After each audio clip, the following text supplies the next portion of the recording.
So we want to talk about equilibrium of forces. Now, first, a body is said to be in equilibrium when there is no net force acting on it in any direction. Right? So in a layman understanding, take myself for example. Imagine I spread my hand this way and two persons are dragging me from both sides with the same force. You notice that I'm not going to move, right? If what is dragging me from my right is 15 newtons and what is dragging me from my left is 50 newton, the right will cancel out the left. So that means the net force is 0. So I'm neither moving to the left nor moving to the right. So that's basically what we mean by a body being in equilibrium, right? But equilibrium doesn't necessarily mean that the object in question doesn't have to move, right? So that leads us to the types of equilibrium that we have. We have two types of equilibrium. We have static equilibrium and we have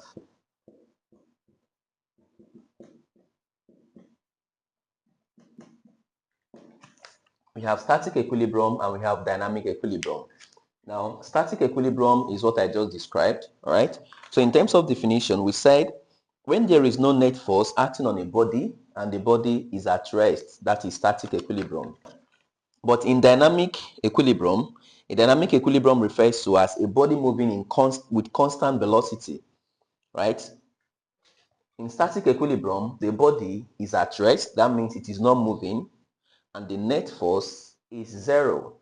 In dynamic equilibrium, the body is in constant motion, like the body is moving with constant velocity with a net force of 0. So if somebody should ask you, what is the difference between static and dynamic? In static, the body is at rest, that means it is not moving. In dynamic, the body is moving. However, what is the similarity between both of them? As long as equilibrium is attached to it, net force has to be 0. There will be no net force because the force on one side is cancelled out by the force on the other side. All right, so that is basically the similarities because their net force is 0 and their differences is because this is at rest and this is always moving. Okay. So other than static equilibrium and dynamic equilibrium, we also have an important terms that we really need to understand as far as equilibrium of forces is concerned. We have resultant force and we have equilibrant force. Okay, so I want to really explain the difference between both of them. Now, resultant of two or more forces, right, is a single force that have the same effect in magnitude and direction as the forces acting together. Let's say, for example, I have this force moving in this direction, 5 Newton, and I have another one moving in this direction, 10 Newton. If you notice, both of them, they are moving in the same direction. So the resultant of this force would be 15 Newton in this direction. Okay, take note of that. So that is why we said resultant of two or more vector forces is basically a single force, right, which have the same effect in magnitude and in direction of as the forces acting together. So it's more like you're combining this 5 Newton and you're also combining this 10 Newton and they are moving in the same direction. Okay, now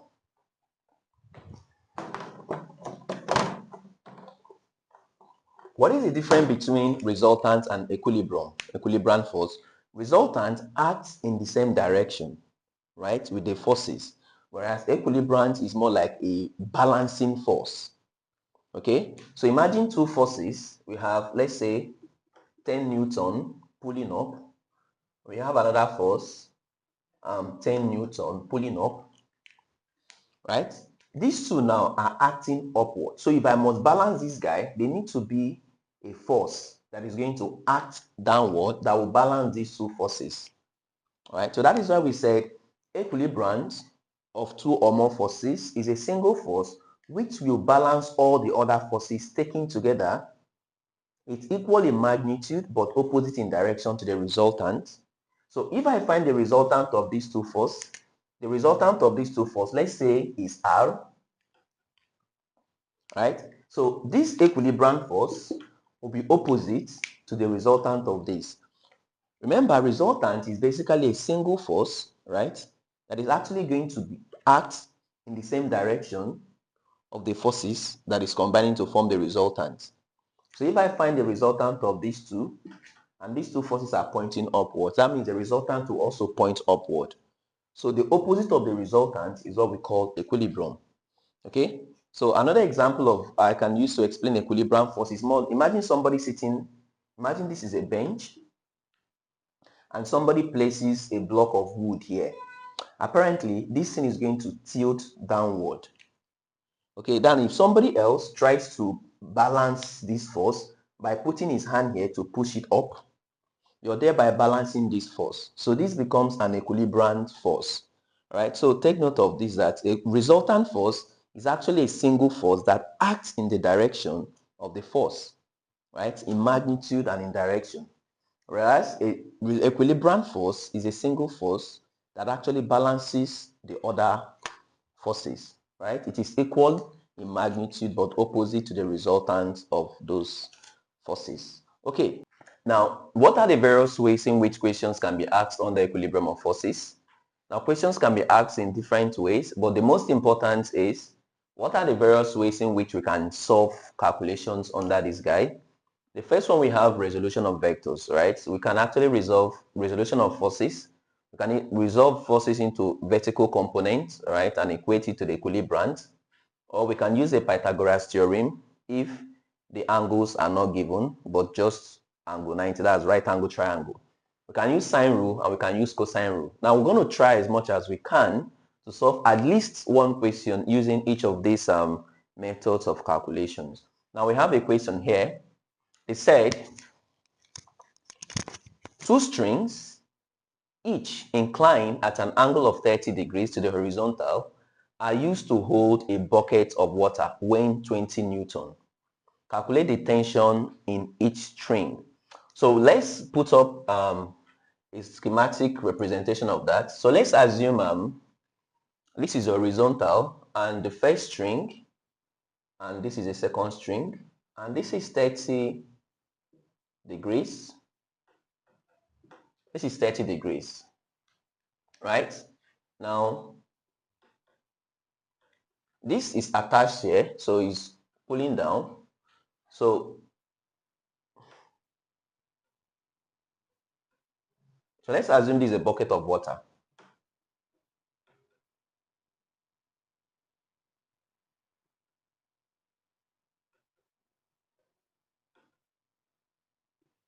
So let's say this is a bucket of water that has 20 Newton. They say we should find. Now, first thing first, this is what we are going to do. Now, this tension is a force, right? The force in strings are called tension, right? That is why when you stretch, imagine a rope tied to one end and then stretched. If the rope finally cuts, it's coming out with tension. If you stand close, it can injure you, right? So tension in a string or rope, force in a string or rope is called tension. So now they are asking us to find the tension in each of these. If you noticed, both of them are inclined at the same angle, 30-30. So whatever tension we're going to have here would be the same tension as what we're going to have here. However, if these angles were different, their tensions will not be the same. But since the angles are the same, their tension automatically becomes the same. All right. Now, if you notice, this angle is inclined to horizontal. Class, anytime an angle or a force or a tension is inclined to the horizontal, right, there is bound to be a vertical component of that force or a horizontal component of that force. Remember, tension is a force, right? So here, I'll say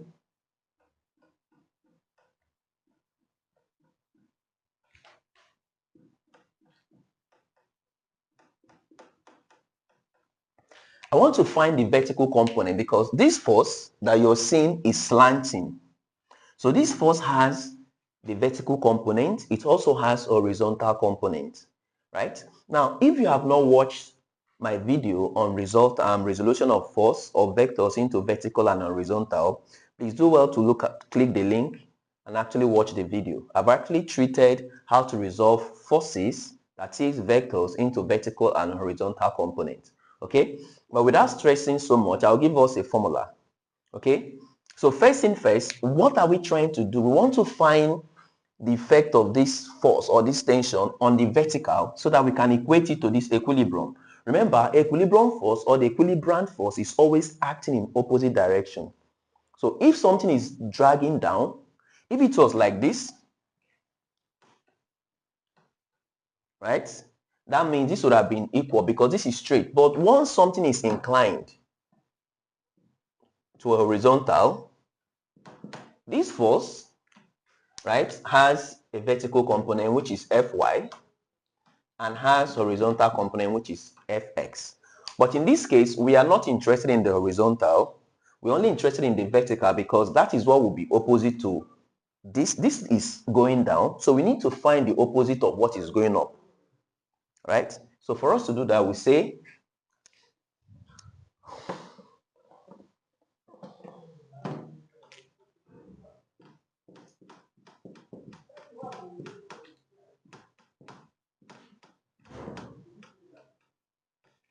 the vertical component of this, right, is going to be Ty. Remember, this is going to be the vertical component. So the vertical component will be T sine theta. This is a formula. If this place were to be F, this would have been Fy, right? So for this one, we have the vertical. For this other one, we also have Ty, T sine theta. So total vertical component equals to Ty plus Ty, which is T sine theta, which is 2T sine theta. So we'll now say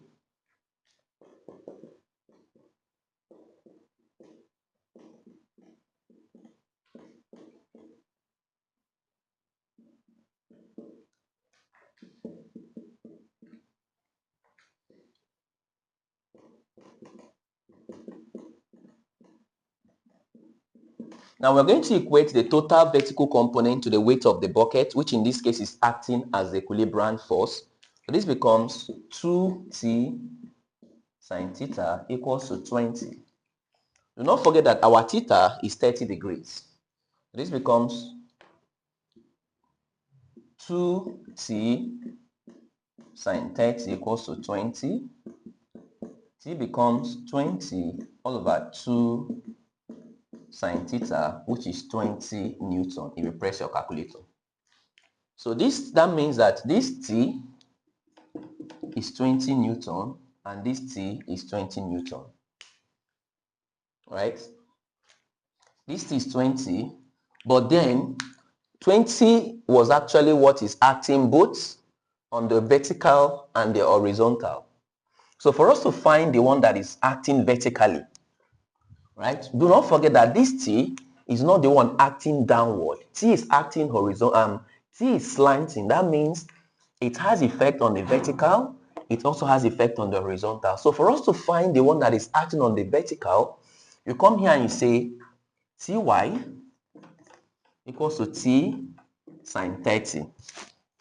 Our T is 20 times sine 30. Sine 30 is 0.5. So Ty equals to 10 Newton. So it means that this is 10 and this is also 10. So 10 Newton is acting downward and 10 Newton is also acting downward, and that is cancelled out by this. Okay, so I believe this calculation is self-explanatory. Alright, so we have another question here. Now they say an object A is held in equilibrium as illustrated in the diagram. Let's say an object is held here, right? Using the data on the diagram, determine the weight, the magnitude of W of the weight of A. Perhaps you are asked to find W. Now, if you look at this, this is very similar to the previous questions we did, but just that in this case, no angle was given. All right. So since they did not give us angle, we are going to look away from the first formula or the first pattern we used. And take note of this. Anytime you see something like this is always angle 90. Take note of this. Anytime you see this sign, this is angle 90. All right. So angle 90 is right angle triangle. So this is 90. All right. Now this is T2, which is 15, and this is T1, which is 8. So in this case now, we want to find the resultant of this. Remember, in cases like this, the resultant of these two forces, which is going to point up, is going to be equals to this W, which is in opposite direction. So this W is more like an equilibrium force. So for us to get the resultant of this, if you're asked to find the resultant of two forces, right, that actually incline to each other at an angle 90. Okay, so let's say we have force like this. Let's say this is 15 Newton, and the other one, right, this is 8. Now, these two forces are meeting at an angle 90 to each other. Their resultant would be the hypotenuse, which is this. So in this case now, their resultant force is this place. This is their resultant, right? So for us to actually know this W, we need to find the resultant of this force, right? Which you can still follow like this. So the resultant of this force is actually this hypotenuse. So we're going to use Pythagoras theorem. So you use Pythagoras theorem.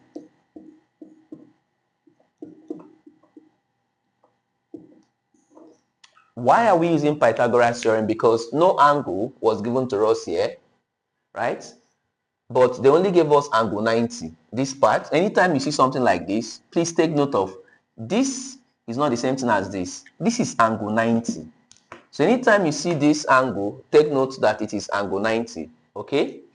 So this becomes Pythagoras theorem says that the square of the two shorter side is equal to the square of the hypotenuse, which is the longer side.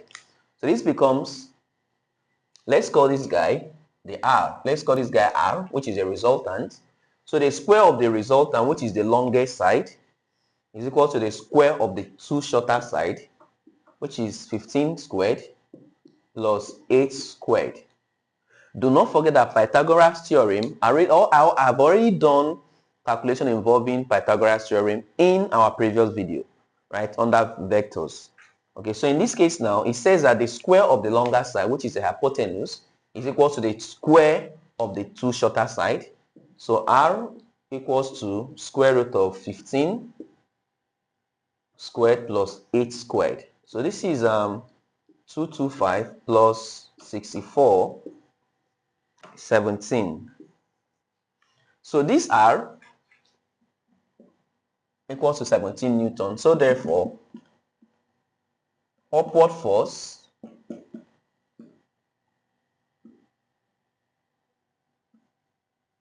so this upward force is the resultant, and this guy, remember, equilibrium force is always equal, is always same in magnitude with the resultant but opposite in direction. So our W equals to 17 Newton.